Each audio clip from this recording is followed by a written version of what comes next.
Hola, sé que desaparecí un tiempo. Y es que estos meses han pasado algunas cosas. Por ejemplo, se me borró todo el progreso de la patasola, reprobé hasta el recreo. Llegamos a los 90 suscriptores, que por cierto, muchas gracias. Fui al concierto de mi cantante favorita, me compré La Rata con Tiner, pero en la versión especial, y me estoy muriendo de gripe. Además estoy grabando esto a las 12 de la mañana, así que sí, pasaron cosas. Pero ya estoy bien listo para hablar de cualquier cagada y decir que es un video de divulgación, así que sí, empecemos con esto. Ustedes ya leyeron el título, así que basta de regodeos y vamos al grano.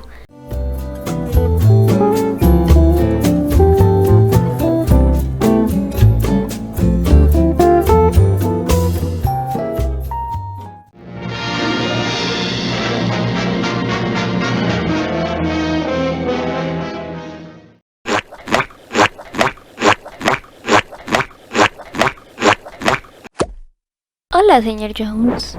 Vine a responder su pregunta. Sí, usted definitivamente debería estar en un museo, sobre todo después de su última aventura. ¿Por qué debería estar en un museo?, se preguntará. Porque el patrimonio es de todos y todos debemos admirarlo. Pero espere, ¿patrimonio de quién? ¿Del Estado? ¿Del país? ¿Del mundo? ¿Existe algo como un patrimonio mundial? Bueno, supongo que debemos de ver los antecedentes del patrimonio y los museos. Creo. La idea de poner cosas en una casa para la admiración de las demás personas no es nueva. El primer museo registrado data del año 530 a.C. Fue decretado por la princesa Nigaldi, la hija del último rey del imperio neobabilónico. Así que mucho no le duró el jueguito, supongo. El palacio cuenta con figurillas de todas las épocas del imperio babilónico y neobabilónico, siendo las más antiguas de aproximadamente 1000 años antes de la construcción de este palacio. Además cuenta con tablillas que se han tomado como etiquetas, explicando cada una de las figurillas y su procedencia. Como sea, en los años de la colonización europea se volvieron famosos los cuartos de maravillas, habitaciones donde había cosas exóticas hechas por los humanos. Muchos de estos cuartos de maravillas se transformaron en museos. Por ejemplo, el Ashmolean Museum fue uno de los primeros, con colecciones de los Tradescans y de Elias Ashmole, que estableció un vínculo entre las colecciones de estos especímenes y el conocimiento científico. Pero sin duda, el más famoso de estos coleccionistas fue Sir Hans Loewy, no sé. El punto es que contaba con una colección de más de 80.000 objetos de todo el mundo. Sus colecciones incluían 40.000 libros, 7.000 manuscritos, algunos dibujos de Durero y una colección de ciencias naturales y medicina, así como antigüedades de Egipto, Grecia, Roma, Oriente Medio, Extremo Oriente y América. A su muerte donó todas sus maravillas maravillosas al Parlamento Británico, que fundó a nuestro gran amigo, el Museo Británico, o British para los cuates. Pero la idea de que estos museos tenían patrimonio nace aproximadamente en 1972, en la Convención para la Cooperación Internacional en la Protección de la Herencia Cultural y Natural de la Humanidad. Y no he encontrado una de las demás fuentes, así que podemos dudar si en realidad esta fue la fecha o no. Pero bueno, en Latinoamérica no tenemos tantos registros de estos cuartos de maravillas. De hecho, no tenemos ningún registro de estos antes del siglo XX, a menos que hablemos de la colección de Rivera, con una colección de 50.000 piezas para nada robadas. Obvio. Sobre lo que sí tenemos registro es que los mexicas tenían algo como conocimiento arqueológico, o bueno, mínimo tenían dudas de quiénes los precedieron, que es algo que seguimos teniendo hoy en día. Sabemos que iban a ruinas y buscaban objetos, aunque la mayoría de las veces las reutilizaban. Las más bellas se las quedaba el Tlatoani, en lo que podríamos llamar cuartos de maravillas. Diego Rivera era un pintor mexicano que, en su afán de conocer el México prehispánico, se hizo con una colección de más de 50.000 figurillas de toda la República Mexicana, un poco menos que toda la colección del Museo Nacional de Antropología. Estas piezas datan de entre el Clásico y 1521. Esta colección fue expuesta por primera vez al público en 2021 en la Casa Estudio de Fede Diego. Se exhibieron solo 159 piezas, el 0.31% de la colección completa. A esta exposición se le llamó Descolonizaciones, aunque también se abrió el Museo Nahuacalli, donde se expondría un 50% de toda la colección. Y ¿cómo digo esto sin que una bola de nacionalistas me funen? Bueno, aunque sí que es verdad que la exposición es sorprendente, no creo que sea lo correcto alabar a Rivera como un enamorado de la naturaleza y la historia mexicana que solo quería conocer a su patria. Sí, puede que lo fuera, pero también era, indirectamente, parte de un crimen de tráfico ilegal. En el museo del que les hablé, el Museo Nahuacalli, en el que se muestra toda su colección. No hay ni una sola lámina que contenía Rivera por esta colección. Ni una sola, ni siquiera pequeñita. Esto es malo, no solo porque hacen ver a Rivera como un hombre de ciencia o algo por el estilo.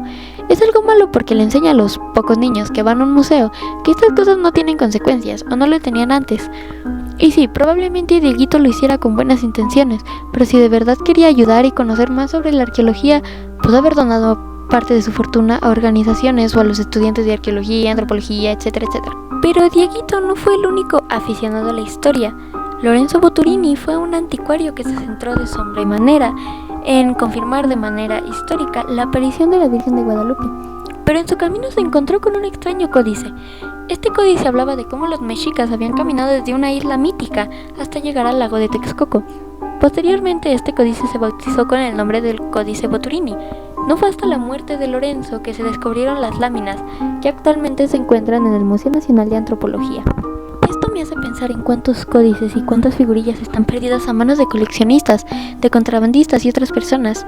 Y la forma de evitarlo de cierta organización es quitarle el patrimonio a su gente poniendo cercas de alambre en vez de enseñarles a cuidar su propio patrimonio.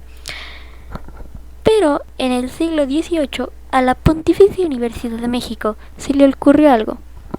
¿Y si hacemos un museo? Ok, ya, vaya chistes más estúpidos estoy haciendo.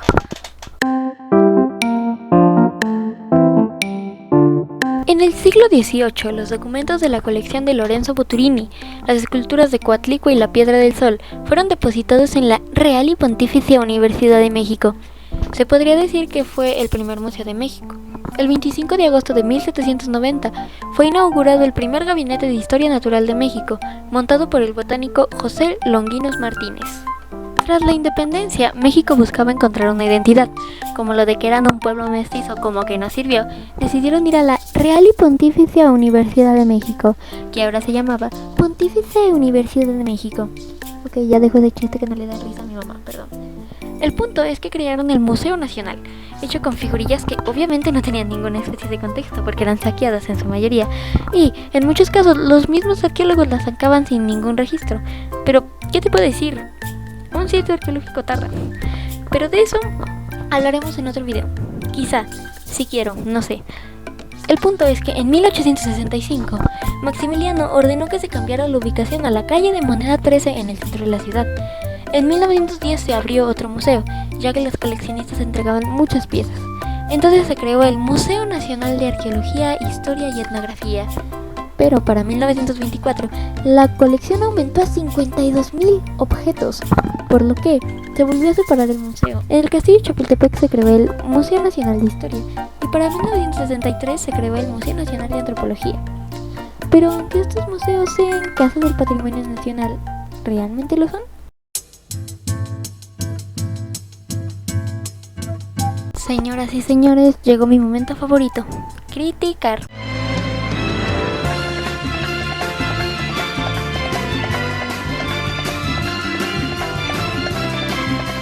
A ver, aquí entra un debate muy importante. ¿Existe el patrimonio mundial? Pues en resumen, sí y no. ¿A qué me refiero? Básicamente porque el patrimonio cultural es, según IBAM, un conjunto determinado de bienes tangibles, intangibles y naturales que forman parte de prácticas sociales a los que se les atribuyen valores a ser transmitidos y luego resignificados de una época a otra, o de una generación a la siguiente.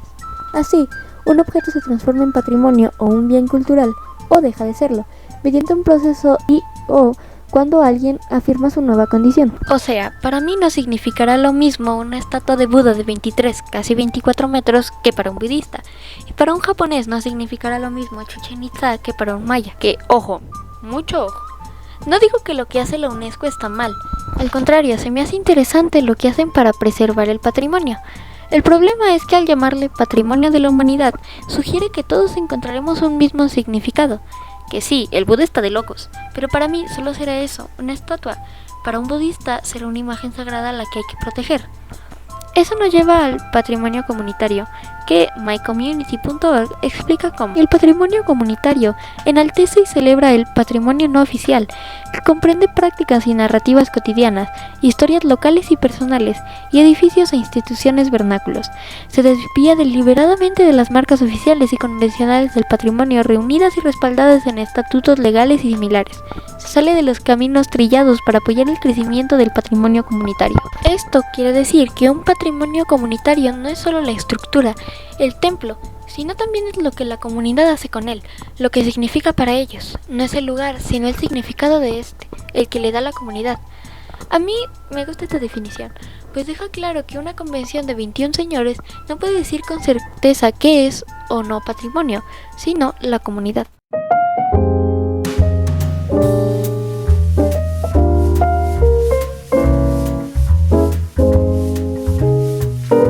Para nadie es un secreto que los institutos arqueológicos tienen métodos extraños, como, no sé, cercar un terreno porque encontraron 4 piedras alineadas. Pero hay un pequeño problema. ¿Por qué hay que cercarlos?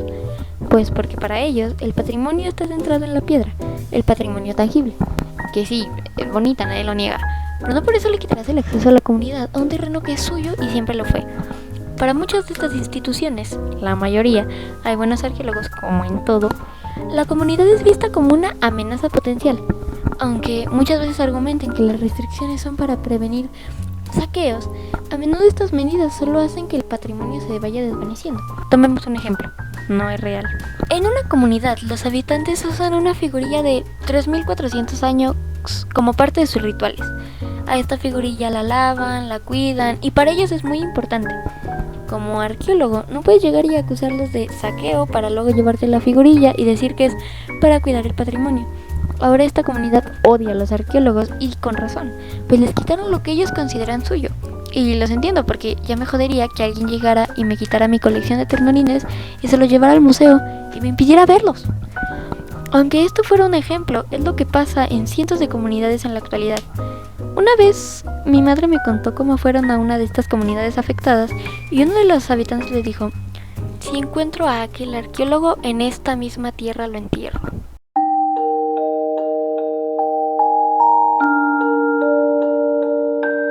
Como no se entendió lo que dije, voy a tratar de resumirlo, si eso es posible. Durante la colonización europea surgieron los cuartos de maravillas, habitaciones llenas de objetos exóticos que con el tiempo se transformaron en museos modernos como el British Museum. En América Latina, Diego Rivera reunió más de 50.000 figurillas prehispánicas, aunque la mayoría fueron colectadas sin contexto arqueológico adecuado. Rivera no fue el único coleccionista. Lorenzo Boturini, un anticuario italiano, reunió importantes códices mexicas. Muchas de estas piezas históricas fueron depositadas en el Museo Nacional. Con el tiempo se establecieron en el Museo Nacional de Historia y en el Museo Nacional de Antropología. Pero la cuestión de la propiedad del patrimonio sigue siendo un tema de debate. ¿Por qué? Porque el concepto de patrimonio mundial y nacional es debatible. Lo que realmente importa desde mi punto de vista es el patrimonio comunitario, que valora las prácticas y narrativas locales. Lamentablemente para muchos institutos arqueológicos, el patrimonio tangible, las piedras y objetos, son más importantes, por lo que muchas veces no se permite el acceso a estas comunidades. Las instituciones tienden a ver a la comunidad como una amenaza potencial, aunque argumentan que las restricciones son para prevenir saqueos, muchas veces solo hacen que el patrimonio pierda su valor. Si alguien entendió algo, qué bien, eres un nerd. Si no, no te preocupes, yo tampoco, y eso que soy el guionista. En conclusión, la gestión del patrimonio cultural debe incluir a las comunidades locales y reconocer su papel en la valoración y protección de su propio patrimonio. No se trata de justificar a los saqueadores ni a los coleccionistas sin escrúpulos, sino de encontrar un equilibrio que respete y valore las contribuciones de todos. Menos de los saqueadores, esos no contribuyen en nada. No creo volver a hacer videos así. El guión ni se entiende y el tema no era el que yo quería, porque me equivoqué en una fuente y bueno, lo quise cambiar todo. Así que suscríbete porque ni la UNAM ni la ENA me darán un lugar en sus instituciones después de esto. Y tengo que vivir de algo. Gracias por los 90 suscriptores, los amo. ¡Se me cuidan!